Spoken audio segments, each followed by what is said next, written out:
Lorsque vous honorez ces 4 accords à la fois, il vous est impossible de vivre en enfer. Si votre parole est impeccable, si vous ne faites jamais une affaire personnelle de quoi que ce soit, si vous ne faites aucune supposition, si vous faites constamment de votre mieux, alors votre vie sera magnifique. Vous contrôlerez votre existence à 100%. Bonjour, Don Miguel. C'est vraiment un honneur de vous recevoir avec nous aujourd'hui. C'est un immense plaisir pour moi d'être avec vous aujourd'hui. Je vous donne tout mon amour. J'aimerais vous présenter un tout petit peu, bien que on pourrait même passer les présentations. Alors, vous êtes né au Mexique, vous êtes le fils d'une mère guérisseuse et le petit-fils d'un grand-père chaman. Vous êtes chirurgien, je ne sais pas si vous pratiquez encore, et je sais que vous êtes aussi un nagual de la lignée des Chevaliers de l'Aigle. C'est vraiment une longue histoire. J'ai eu la chance de naître dans une famille où j'ai appris que tout était possible, que tout ce dont j'avais besoin, c'était d'avoir une volonté forte et de la discipline. On m'a enseigné qu'avec ces outils, je pouvais faire en sorte que mes rêves deviennent réalité. Plus tard, j'ai étudié à la faculté de médecine. Je suis devenu médecin, puis chirurgien. J'ai par la suite pratiqué la médecine pendant, je ne sais plus, environ 7 ou 8 ans. Puis j'ai décidé de ne plus pratiquer d'intervention chirurgicale parce qu'à cette époque, je crois que le fait de comprendre davantage l'esprit humain est devenu plus important pour moi. Lorsque j'ai décidé de ne plus être chirurgien, je suis revenu voir ma mère, qui était une curandera, une grande guérisseuse. Elle était très connue aux États-Unis et elle m'a donné son enseignement. Ma mère et mon grand-père m'ont formé durant ma jeunesse. Et ainsi, j'ai donc très bien compris l'esprit humain et j'ai vu à quel point c'était facile d'aider les autres. Après, j'ai enseigné à de nombreux apprentis. Je les ai emmenés voir de nombreux sites comme Teotihuacan ou Monte Alban ou Chichen Itza. Je les ai guidés au Pérou, à Machu Picchu, en Égypte, en Grèce et vers d'autres sites. Ainsi, j'ai eu une pratique pendant plusieurs années. Puis finalement, j'ai décidé d'écrire mon premier livre, Les 4 accords Toltec, qui est une introduction. C'est l'introduction d'une nouvelle voie, d'une nouvelle façon de vivre. On pourrait dire que c'est l'introduction d'une nouvelle façon de vivre en tant qu'artiste. Parce que lorsque nous sommes conscients que, en tant qu'être humain, nous sommes tous des artistes, alors notre façon de percevoir toute chose change complètement. Nous cessons alors d'essayer d'être parfaits, ce qui constitue le plus grand mensonge de l'humanité. Par la suite, nous commençons à voir toute chose comme une œuvre d'art. Tout ce que l'on fait est alors une expression artistique et l'œuvre d'art primordiale que nous créons est notre propre vie, le récit de notre vie. Nous pouvons donc percevoir que nous sommes tous des artistes. Chacun crée une œuvre d'art maîtresse, le récit de sa propre vie. Don Miguel, pouvez-vous nous préciser qu'est-ce que c'est exactement un nagual de la lignée des Chevaliers de l'Aigle? Le mot nagual n'est qu'un titre qui signifie être un guide. C'est un prêtre, en quelque sorte, un swami ou un rabbin. C'est un titre qui vient des chevaliers aigles. Selon le point de vue aztèque, c'est-à-dire selon le point de vue mexica, en fait, chez les Mexicas, on retrouvait l'ordre des chevaliers aigles, qui étaient des maîtres spirituels du plus haut rang. Il y avait aussi les chevaliers jaguars qui aspiraient un jour à devenir chevaliers aigles et qui s'occupaient de politique et du monde des affaires. Ils s'occupaient entre autres des services de police. Les chevaliers aigles étaient formés des personnes les plus sages. Durant la conquête espagnole du Mexique, Tenochtitlan, la ville aztèque, la capitale mexica, fut rasée. Alors les chevaliers aigles ont décidé de se séparer et de ne plus jamais se revoir afin d'être les gardiens de la culture, afin de préserver le récit, de conserver le patrimoine ancestral et de le transmettre à quiconque méritait cet enseignement. C'est pourquoi les chevaliers aigles ont créé un ordre composé de groupes de personnes qui ont tenté de se cacher dans plusieurs régions du Mexique. Ils se sont dispersés au nord, au sud, à l'est, à l'ouest, afin que personne ne remarque leur présence, ne découvre leur identité. Les chevaliers aigles sont devenus très populaires. Tous voulaient devenir chevaliers aigles. C'est devenu en quelque sorte une société secrète dont l'objectif était de préserver les connaissances toltèques. Le mot toltèque signifie artiste. Les chevaliers aigles sont les gardiens de la culture.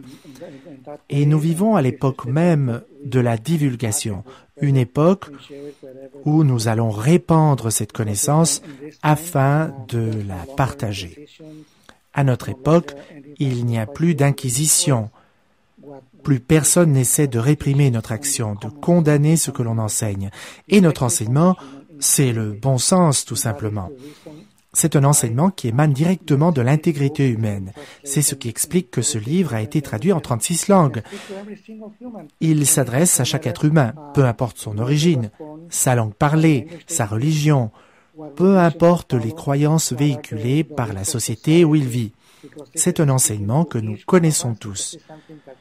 Alors un nagual est une personne qui guide chaque être humain afin qu'il puisse découvrir par lui-même qui il est vraiment, afin qu'il puisse découvrir qu'il est parfait exactement tel qu'il est et qu'il n'a donc pas besoin de chercher la perfection à l'extérieur de lui-même. Le nagual enseigne donc à chaque personne qu'elle est unique, qu'il n'y a personne comme elle au monde. Il n'y a jamais eu une personne comme moi au monde, et il n'y en aura jamais une. Chacun de nous est vraiment unique. Nous sommes parfaits tels que nous sommes. Beaucoup de belles paroles, beaucoup de sagesse dans tout ce que j'entends. Souhaitons qu'il y ait toujours de plus en plus de nagals qui se multiplient sur la Terre.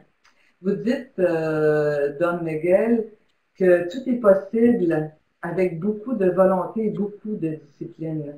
Et vous dites aussi que c'est très important de devenir artiste, de savoir qu'on est les artisans aussi de sa vie. Est-ce qu'il s'est passé un moment dans votre vie où il y a eu une différence, ou est-ce que vous avez commencé à vivre de façon très différente? Parce que je sais que vous avez vécu une NDE, une expérience de mort imminente. Est-ce que ça a vraiment transformé votre vie? Est-ce qu'il y a eu vraiment quelque chose de radical, ou bien si c'était quand même dans la lignée de ce qui devait se passer pour vous? Pour être honnête, j'ai connu plusieurs expériences de mort imminente. La plus importante de ces expériences est survenue le 28 février 2002, lorsque j'ai eu un infarctus lors d'une grave crise cardiaque.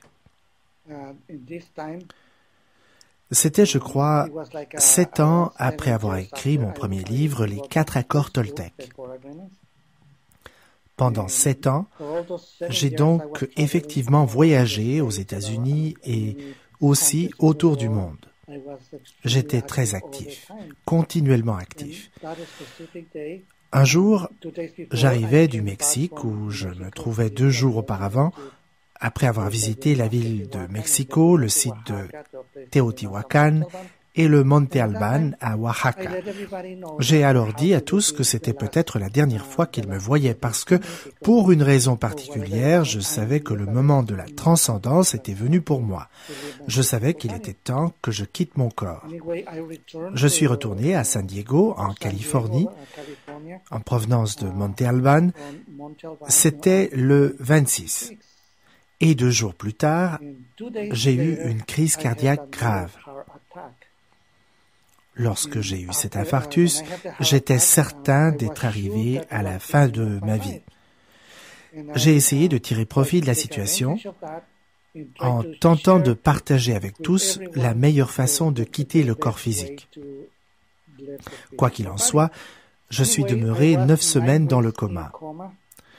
On a éventuellement demandé à mon fils aîné, Miguel Junior, d'autoriser mon débranchement pour ne plus être maintenu en vie artificiellement, parce que j'étais déjà presque mort et qu'il n'y avait plus de raison logique de me garder en vie.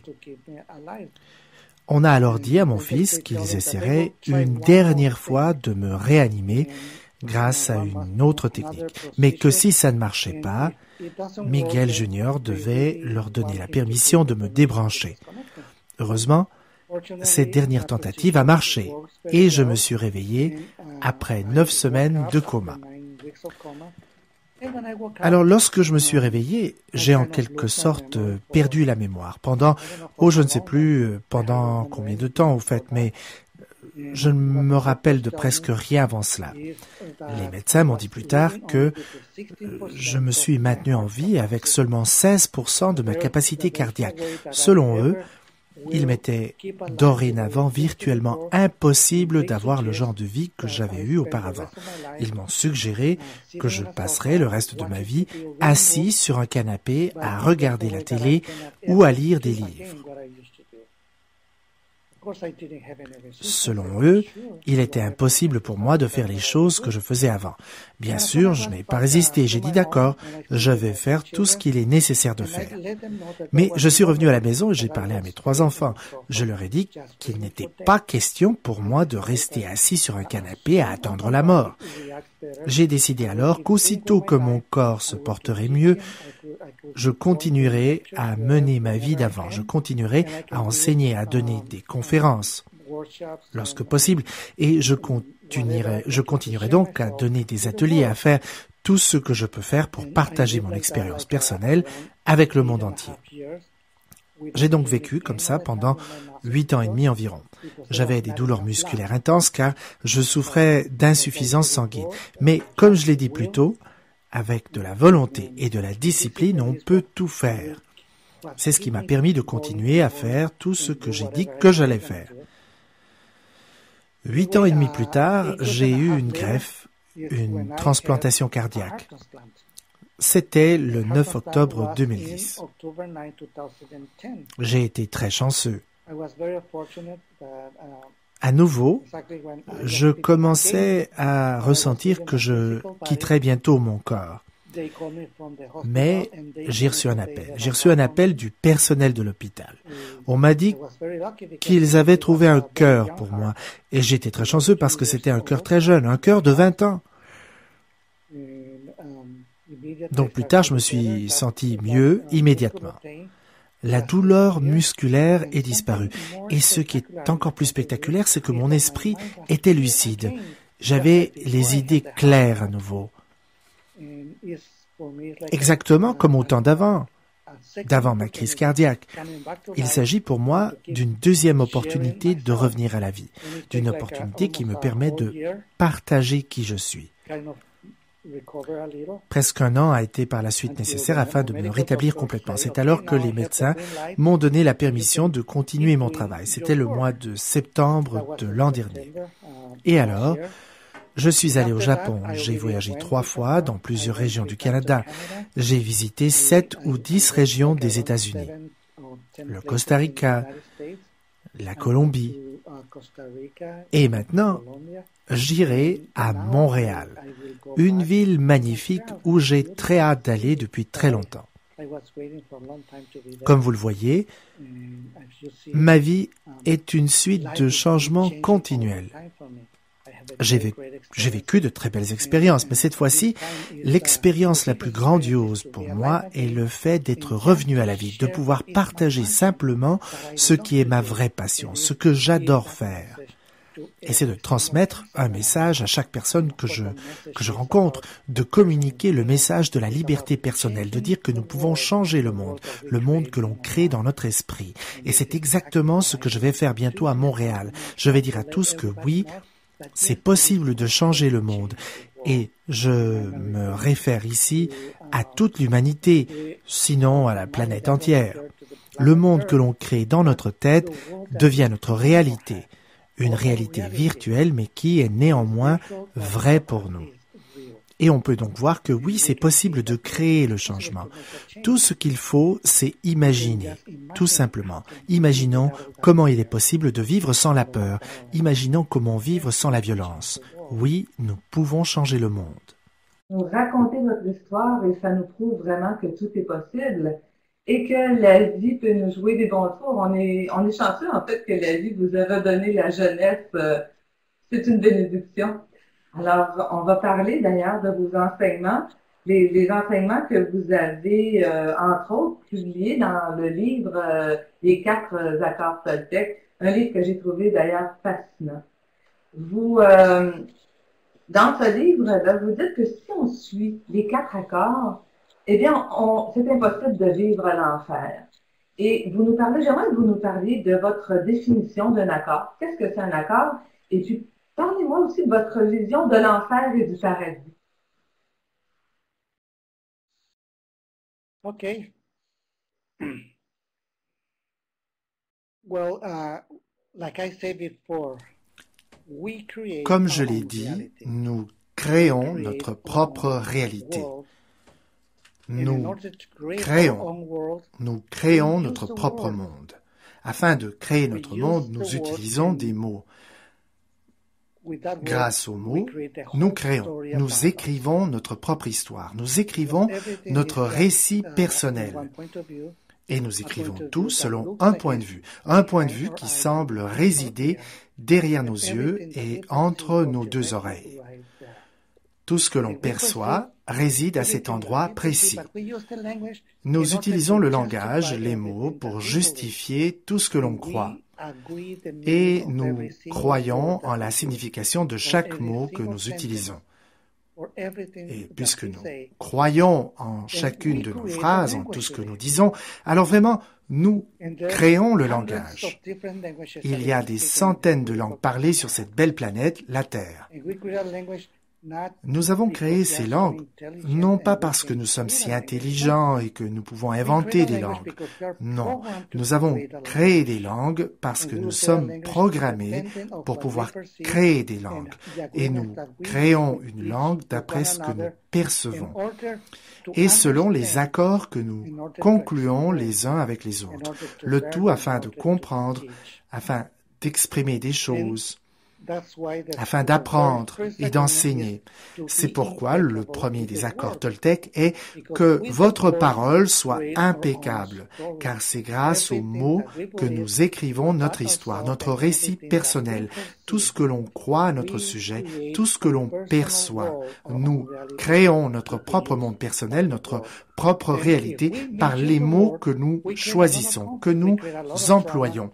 Il suffit qu'un mot nous échappe pour que nous fassions tout un drame pour créer une situation conflictuelle. C'est ainsi que l'on peut créer un véritable cauchemar que l'on peut alors appeler l'enfer. Mais si notre parole est impeccable, cela signifie de ne jamais prononcer un seul mot contre nous-mêmes. Alors, on pourra se rendre compte que l'on peut vraiment profiter de la vie et aimer la vie, parce que la vie est extrêmement simple, mais nous compliquons tout en utilisant mal les mots. La vie est compliquée à cause d'un mauvais usage de la parole. Le premier accord est le plus important parce que nous utilisons les mots pour créer. C'est ce que dit la Bible. Au commencement était la parole, et la parole était avec Dieu, et la parole était Dieu, et toutes choses ont été créées par la parole. La parole, c'est vraiment ce qui représente ce que l'on croit être. Notre expérience personnelle est déterminée par nos paroles. Les 3 accords viennent soutenir le premier accord. En fait, les 3 autres accords appuient le premier accord. Le deuxième accord, quoi qu'il arrive, n'en fait pas une affaire personnelle, signifie que nous avons conscience que, puisque nous créons notre propre réalité personnelle, notre propre récit personnel, les gens autour de nous créent aussi leur propre histoire personnelle, mais dans notre histoire, ils ne sont que des personnages secondaires, ils jouent des deuxièmes rôles. Quant à nous, nous jouons un rôle secondaire dans la vie des autres, dans leur récit personnel. Alors peu importe ce en quoi je crois, ce n'est que mon histoire. Peu importe ce que les gens croient, c'est seulement leur histoire. Alors lorsque les gens parlent de vous, en réalité, ils parlent du rôle secondaire qui vit dans leur esprit, dans l'histoire qu'ils ont créée. Ils ne parlent pas de vous. Ils ne parlent pas de vous car ils ne vous connaissent pas vraiment. Et en fait, vous ne connaissez vraiment personne. Vous ne connaissez que ce que vous croyez. Vous ne connaissez que vos croyances relatives aux autres. Lorsqu'on ne réagit à rien de façon personnelle, cela nous immunise contre le drame dans notre interaction avec les autres. Le deuxième accord Toltec est donc aussi très important puisqu'il appuie le premier accord. Et j'entends beaucoup de gens dire, le deuxième accord, c'est un accord très difficile à respecter. Et c'est difficile parce que nous faisons justement le contraire. Nous avons une pratique contraire au deuxième accord. Nous nous pratiquons à devenir l'identité que nous avons créée de toutes pièces. Nous nous évertuons à devenir ce que nous croyons être, alors que ce n'est pas vraiment qui on est, en quelque sorte. Donc, le deuxième accord est très important car il nous protège, nous immunise contre cela. C'est un accord qui semble difficile à respecter parce que on fait dans notre pratique exactement le contraire. Mais lorsqu'on devient conscient, on parvient à un accord avec soi-même. On décide alors de changer nos croyances et on commence à voir que notre vie deviendra de plus en plus facile à vivre. C'est alors qu'on devient de plus en plus heureux. Le troisième accord Toltec appuie aussi le premier accord. Le troisième accord, qui dit de ne faire aucune supposition, traite de ce que l'on apprend, de la connaissance que l'on accumule durant toute notre expérience de vie. Parce qu'après un certain temps de vie, on accumule des connaissances et quelque chose de spectaculaire survient dans notre cerveau. En fait, lorsqu'on atteint l'âge de 6, 7 ou 8 ans, tout à coup, ces connaissances commencent à parler dans notre tête, en s'exprimant par des sons que personne ne peut entendre, sauf nous-mêmes. C'est ce qu'on appelle la pensée, la capacité de réflexion qui survient lorsqu'on développe le dialogue avec soi-même. Et ce qui est incroyable, c'est que toutes nos pensées qui s'expriment, c'est comme si 1000 personnes parlaient en même temps et que personne n'écoutait. En langue nahuatl, la langue mexica, on désigne cela par mitote. Ce n'est bien sûr qu'un autre mot qui désigne toutes ces pensées qui créent tellement de bruit dans nos têtes. Un vrai vacarme que personne d'autre que nous n'entend. C'est un bruit incessant de paroles, un bruit de pensée, de paroles, de pensée, de paroles, de paroles, de pensée. Lorsque finalement nous cessons de faire des suppositions, nous mettons fin à tout ce vacarme. Cela nous immunise contre le drame dans notre interaction personnelle, dans notre relation avec nous-mêmes. Ce qui se passe, c'est que dans toute cette connaissance que nous avons accumulée depuis longtemps, se trouvent des traces de jugement, des opinions, des voies de découragement. Nous utilisons ce vacarme intérieur afin de créer nos limites personnelles. Tout ce qui nous limite, ce qui stoppe notre expression personnelle. Si nous arrêtons de croire en ces suppositions que nous créons, alors nous verrons plutôt comment il est facile d'aimer la vie, d'être heureux tout le temps. Aussi, c'est un accord très important. Le quatrième accord dit « Faites toujours de votre mieux ». Cela est lié à l'action. Tandis que tous les autres accords n'existent que dans l'esprit, le dernier accord participe de l'action. C'est lorsqu'on agit que l'on crée quelque chose de réel. J'aime beaucoup cet accord parce que peu importe où je vais autour du monde, peu importe dans quelle culture je me trouve, lorsque je constate ce que les êtres humains créent, je sais sans l'ombre d'un doute que toute chose a d'abord existé dans notre esprit. Et ce n'est que grâce à l'action que l'on donne réellement vie à ce qui est dans l'esprit. Si l'on peut comprendre cela, comment créer la réalité, alors on peut voir à quel point il est important de toujours faire de son mieux, parce que c'est ainsi que l'on peut créer la réalité, que l'on peut manifester ce que l'on pense dans la réalité. L'action crée ce que l'on imagine dans notre esprit. C'est l'action qui change tout. Alors voyez-vous, ces 4 accords sont une introduction qui vous aide à voir votre votre vraie réalité, afin que vous soyez conscient de ce que vous êtes réellement. C'est une introduction à la vie d'artiste, parce que lorsque vous devenez conscient, vous pouvez voir le monde selon une toute nouvelle perspective. Tout est alors beau, tout devient extrêmement romantique. Et vous pouvez donc voir que ce que vous êtes réellement est la force créatrice de toute chose. Et j'appelle cette force l'amour, parce que tout a été créé par amour. Ces enseignements, les 4 accords dont vous nous parlez semblent si simples, si logiques. Pourquoi ils sont si difficiles à suivre dans notre quotidien?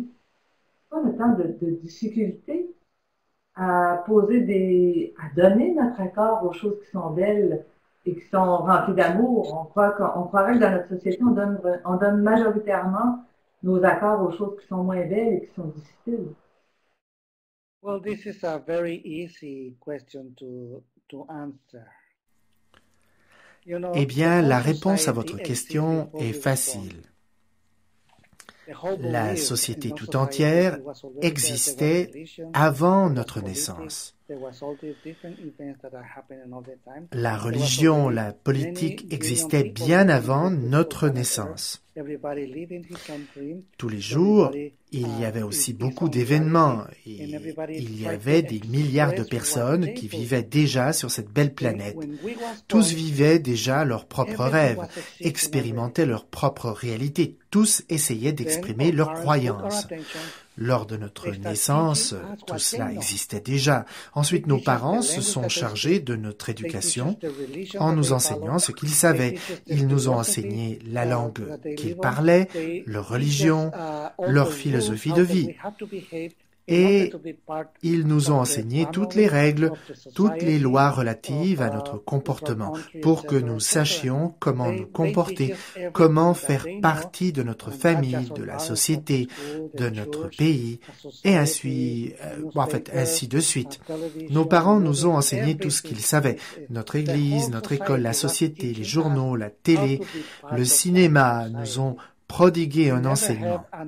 Toute la société nous a instruits, nous a montré les règles nécessaires à notre appartenance sociale. Nous n'avons jamais eu d'opportunité de faire ces choix. Par exemple, nous n'avons pas choisi notre langue maternelle, ni notre religion.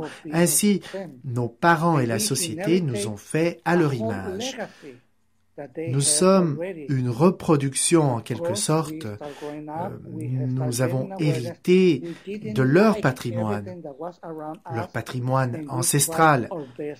Beaucoup plus tard, en grandissant, nous sommes devenus plus conscients. Soudain, nous avons commencé à nous distancier des valeurs sociales environnantes et nous avons fait de notre mieux pour changer les règles. Alors que nous grandissions, nos parents nous ont enseigné leurs biais, leur opinion. Lorsque nous étions des enfants, nous ne prêtions pas attention à ce qu'ils nous disaient. Enfin, nos parents nous ont enseigné en utilisant les mêmes techniques de dressage utilisées pour les bêtes. Ils nous ont éduqués en employant des punitions et des récompenses. Nous avons eu peur d'être punis et nous avons eu peur de ne pas recevoir de récompenses. Ils nous ont façonnés petit à petit afin que nous devenions comme eux. À l'âge de 11, 12 ou 13 ans, lors de notre croissance hormonale, nous avons rapidement développé une attirance sexuelle. Et alors, quelque chose de très intéressant nous est arrivé. Durant la dernière année de l'école secondaire, en 6e année, nous avons dû changer d'institution scolaire.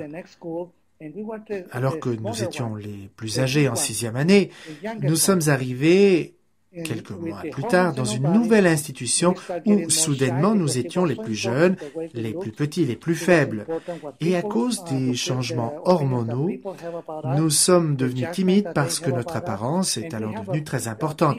L'opinion que les autres avaient de nous a commencé à compter énormément. Les jugements des autres sont devenus importants. Nous avons ressenti un grand conflit interne, un conflit identitaire. Nous avons cherché à savoir qui nous étions vraiment, à faire des choix pour déterminer nos croyances. Nous avons essayé de déterminer comment nous voulions être perçus par les autres. Nous avons alors copié d'autres points de vue. Nous avons copié et copié sans cesse. Nous avons accepté le jugement des autres et leur opinion. Nous avons essayé d'imiter, d'être comme les adultes.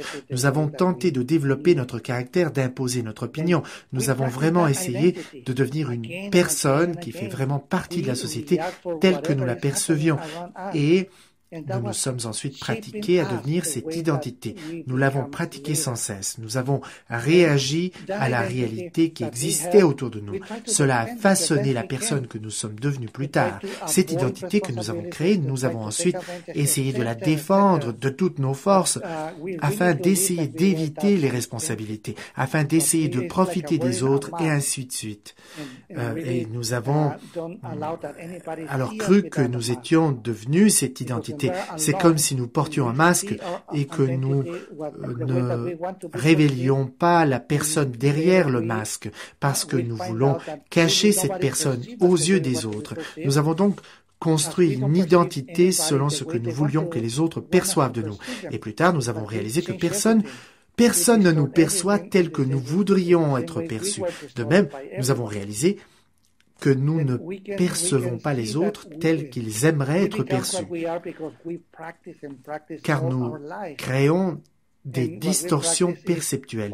Nous changeons tout, nous altérons la perception qu'ont les autres d'eux-mêmes, ou qu'ils voudraient que l'on ait d'eux, tout comme les autres, altèrent la perception que nous avons de nous-mêmes ou que nous voudrions qu'ils aient de nous. Nous sommes devenus qui nous sommes à force de répétition, à force de pratiquer sans cesse la même chose durant toute notre vie. Nous sommes devenus qui nous sommes par habitude. Et ce que nous pratiquons, c'est la colère, la jalousie, toutes ces émotions qui sont automatiques, qui sont devenues des habitudes. Lorsque nous étions enfants, nous avons vu nos parents, nos frères, nos sœurs vivant leur drame personnel, expérimentant la souffrance d'un certain point de vue. Cela avait même l'air amusant et nous avons alors eu hâte de grandir afin de participer à tout ce drame. Par exemple, nous avons assisté à des scènes où notre frère ou notre sœur plus âgés se sont mis à pleurer à cause d'une rupture amoureuse. Nous avons été témoins de beaucoup de drames personnels dans la vie des gens. Nous avons grandi et participé à ces drames. Par exemple, dans nos relations interpersonnelles, nous avons reproduit exactement les mêmes scènes qu'ont vécues les adultes que nous côtoyons. Nous sommes devenus une reproduction des gens autour de nous. Nous avons d'une certaine manière perdu notre identité et nous avons construit une identité qui nous a éloignés de nous-mêmes. En examinant les 4 accords Toltec, on se rend compte qu'ils peuvent vraiment nous ramener à qui nous sommes, à qui on est vraiment. Les accords vous aident à vous percevoir tel que vous êtes vraiment. Et la difficulté de respecter ces accords vient du fait que nous pratiquons exactement le contraire. Nous sommes habitués à réagir tout le temps de la même manière. Nous agissons par automatisme.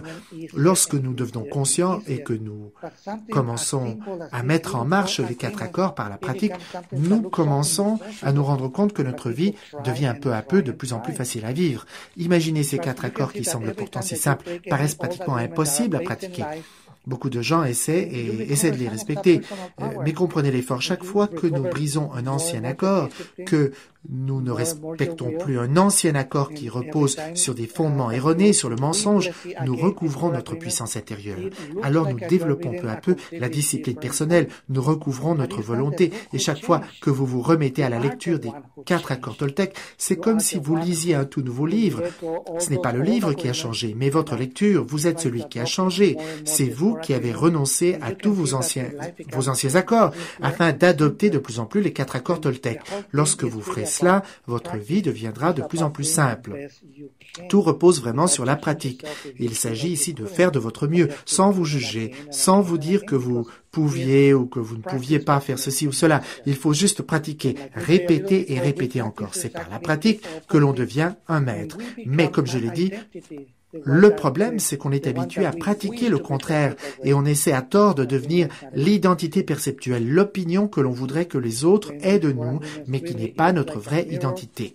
Les 4 accords sont comme un miroir qui reflète votre identité véritable. Les 4 accords sont le reflet de qui vous êtes vraiment parce qu'ils participent de votre intégrité humaine. C'est pourquoi, peu importe la langue que vous parlez, les 4 accords Toltec vous parlent. Ils s'adressent spécifiquement à vous. Les accords parlent à votre vraie identité qui existait avant que vous ne commenciez à recueillir toutes ces informations qui ont gouverné votre vie. Les accords participent de votre essence, de qui vous êtes vraiment, et c'est par la pratique que vous pouvez découvrir qu'éventuellement vous deviendrez à nouveau amour, alors que votre vie deviendra de plus en plus facile à vivre. C'est par la pratique que l'on peut comprendre que c'est nous-mêmes qui rendons notre vie si difficile. C'est vraiment par la pratique que l'on finit par comprendre pourquoi les 4 accords ont l'air si difficiles à respecter. Le premier accord, c'est que ta parole soit impeccable. Vous dites que notre parole, c'est pure magie. Il y a quelque chose qui m'a interpellée dans votre livre. Vous dites que la médisance est devenue la principale forme de communication de la société humaine. Pouvez-vous peut-être nous faire un peu une image? Parce que vous faites beaucoup référence aussi à la magie noire et à la magie blanche, et vous dites que des paroles de médisance sont un peu comme si on jetait du poison sur les autres ou même du poison sur nous. Alors, j'aimerais vous entendre à ce sujet-là. No. When we talk about magic, we can say that magic is really the oldest religion in Lorsque nous parlons de magie, on peut dire que la magie est en fait la religion la plus ancienne de l'humanité. C'est une croyance, mais elle est fondée sur une puissance humaine. Nous parlons ici de la puissance de la suggestion dont on est conscient ou non. Nos mots peuvent être très puissants, surtout lorsqu'il y a une intention précise derrière ces mots. Et souvent, même sans cette intention, les mots peuvent être très puissants. Les intentions derrière les mots peuvent être de beaux souvenirs, de beaux sentiments comme l'amour, la joie. Ce peut être aussi la colère, la haine. C'est ce qu'il y a derrière les mots qui influencent les autres. C'est par la puissance de la suggestion que nous influençons les autres. Par analogie, le pouvoir de la suggestion, c'est de la magie. Car il est facile d'être influencé par la suggestion et d'influencer les autres par des suggestions. Nous utilisons souvent la puissance du doute, par exemple. Un autre exemple que je donne dans le livre, c'est cette belle et merveilleuse dame qui avait une enfant magnifique. Une petite fille qui adorait danser et chanter. Cette mère adorait son enfant plus que tout au monde. Mais un jour, cette mère connut une journée difficile au travail. Elle était très inquiète et préoccupée.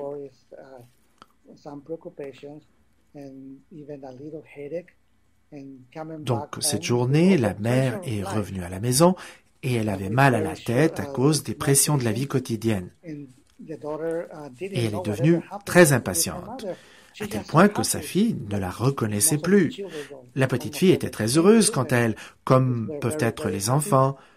Elle s'est mise à chanter et à danser, et elle chantait et elle dansait en faisant du bruit.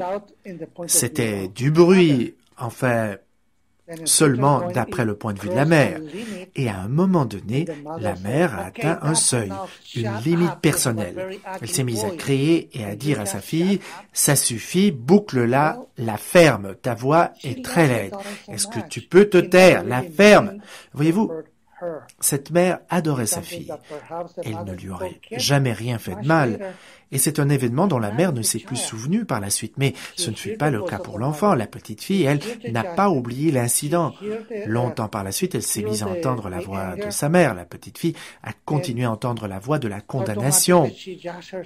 Elle a continué à se sentir jugée. La petite fille s'est mise à ressentir de la colère et à se juger. Donc, elle s'est mise automatiquement à se critiquer. Puis, elle a commencé commençait à se dire sans cesse « Oh, comme ma voix est laide ». Et tout ce ressenti a créé en elle une blessure intérieure. La petite fille a peu à peu développé une réaction émotionnelle. C'est un peu comme si elle s'était planté une épingle dans le cœur. Ce n'était pas vraiment de la douleur comme telle, mais elle s'est mise à ressentir de la douleur. Et à partir de ce moment, elle n'a plus jamais chanté. En quelque sorte, on pouvait dire que les paroles de la mère ont agi comme des paroles magiques. Ce fut comme de la magie noire. C'est comme si la mère avait jeté un sort à sa propre fille. Après cette histoire, la petite fille ne s'est plus jamais exprimée comme elle avait l'habitude de le faire avant que ce mauvais sort n'agisse chez elle. Et dans cette histoire, la mère aimait vraiment sa fille, sauf qu'elle était vraiment inconsciente de son propre pouvoir de suggestion. Alors, plusieurs années passèrent et même si la petite fille avait une belle voix, elle n'a plus jamais chanté. Elle ne s'est plus jamais exprimée par le chant. Et lorsque des gens lui demandaient de chanter, elle répondait « Désolée, je ne peux pas. Ma voix est très laide et je ne veux offenser personne en chantant. » Alors voyez-vous, quelque chose d'aussi simple peut devenir un événement destructeur. Voyez l'impact de cette situation où la mère aimait vraiment sa fille. Imaginez alors ce qui se passe dans une situation de commérage. Lorsqu'il y a médisance, si nous faisons preuve de médisance et que nous avons une intention vraiment négative derrière les mots, nous pouvons avoir un effet destructeur sur les gens par l'usage de ce genre d'intention. Et souvent, nous faisons preuve de commérage seulement parce que les autres le font. Nous émettons alors volontiers des opinions ou des jugements sans même savoir si ces mots vont blesser quelqu'un, sans même se préoccuper des blessures que l'on va infliger à autrui. Mais c'est là une voie sans issue que de rabaisser les autres, parce que la médisance est vraiment destructrice, elle peut vraiment faire mal aux autres. Et nous agissons ainsi par inconscience, juste parce que tout le monde le fait sans arrêt. Nous parlons en mal des gens que nous ne connaissons pas, que nous n'avons jamais connus d'ailleurs. Il est aberrant de constater comment les êtres humains ont l'habitude d'agir ainsi. Mais si nous devenons conscients et que nous percevons les ravages créés par nos paroles, nous pouvons alors choisir d'avoir une parole impeccable. Nous deviendrons conscients lorsque nous choisirons d'être impeccables dans notre usage de la parole, dans notre choix des mots que nous emploierons. Aussi, c'est pourquoi il est important de ne réagir à rien de façon personnelle, quoi qu'il arrive. Le deuxième accord est extrêmement important pour cette raison et il permet de mettre fin à la médisance. Le troisième accord, quant à lui, nous enseigne à ne faire aucune supposition et nous invite donc à ne signer aucun accord avec les commérages. Cet accord nous incite à ne pas être d'accord avec les ragots et les jugements des autres. Si on n'est pas d'accord avec ces derniers, ils ne peuvent entrer en nous, ils ne peuvent nous nuire, ils ne peuvent altérer notre réalité. Nous sommes alors immunisés contre l'autocritique, contre le jugement de soi-même, parce qu'une des plus grandes suppositions que nous faisons, c'est de croire que tous nous jugeront de la même façon que nous nous jugeons nous-mêmes. D'ailleurs, c'est ainsi aussi que nous jugeons les autres. Si le véritable changement s'installe par l'action et par la répétition, je crois que le premier accord qu'on devrait vraiment mettre en pratique, c'est vraiment celui de la parole pour soi et pour les autres.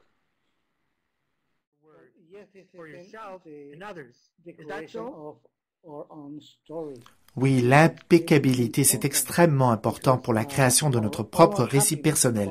Tout notre bonheur, tout notre paradis, toute notre joie, la création du paradis sur terre dépendent d'une parole impeccable. Merci à tous, je vous donne tout mon amour et s'il vous plaît, puissiez-vous aimer chaque moment de votre vie. Je souhaite que nous devenions tous de beaux mages blancs et muchas gracias. Ce fut un réel plaisir. Bye. See you in Montreal. Thank you.